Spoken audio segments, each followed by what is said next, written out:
আমাদের ফোনে কেউ আমাদের মেসেঞ্জারে মেসেজ করে, আবার কেউ আমাদের সিমে মেসেজ করে। তো আপনি ইচ্ছা করলে আপনার সিমে আসা মেসেজগুলো আপনার মেসেঞ্জারে নিতে পারবেন।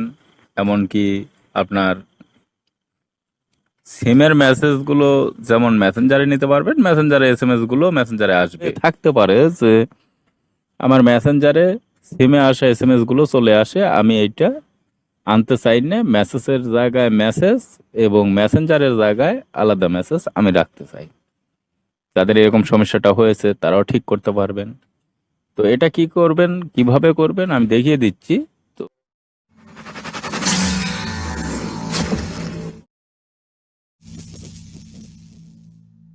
তো সেজন্য আপনি আপনার সেটিং অপশনে চলে যাবেন। ওখানে গিয়ে আপনি অ্যাপ লিস্ট বা অ্যাপ ম্যানেজমেন্ট এরকম লেখা খুঁজে বের করবেন। তো আমার ফোনে যেভাবে সেট করে আমি দেখিয়ে দিচ্ছি। প্রথমে আপনার আসতে হবে অ্যাপ ম্যানেজমেন্ট। এখানে যদি একবার আমরা টাচ করি তাহলে এরকম অপশন এখানে শো করবে। এখানে আপনি লেখা দেখতে পাচ্ছেন ডিফল্ট অ্যাপস। এখানে যদি একবার টাচ করে দেন এরকম অপশন শো করবে। তারপর আপনি নিচের অপশনটি দেখতে পাচ্ছেন এসএমএস অ্যাপ।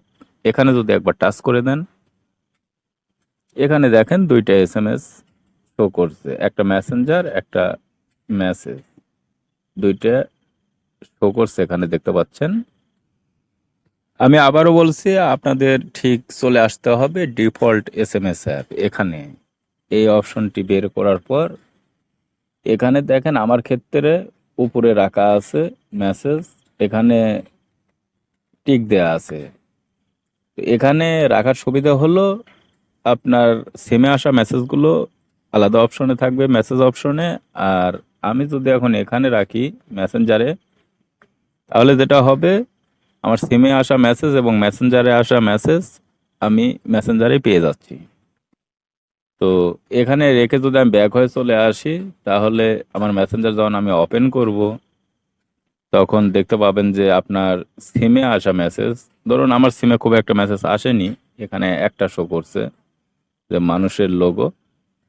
আবার যদি আমি ওইখান থেকে বাই ডিফল্ট যে অ্যাপস মেসেজ অপশন ওইখানে যদি টিক দিই, দেখিয়ে দিচ্ছি, আমি যদি এই অপশনটিতে রেখে দিই টিক চিহ্ন, তাহলে এখন যদি আমি ব্যাক হয়ে চলে আসি তাহলে দেখতে পাবেন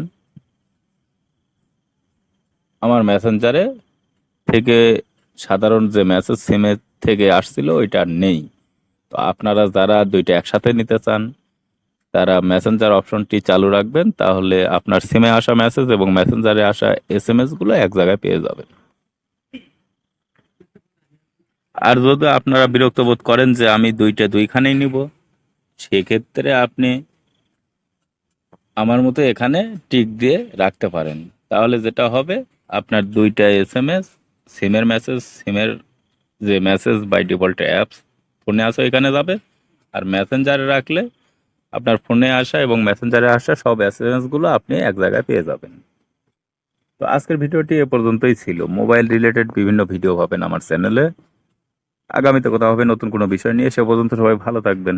আল্লাহ হাফেজ।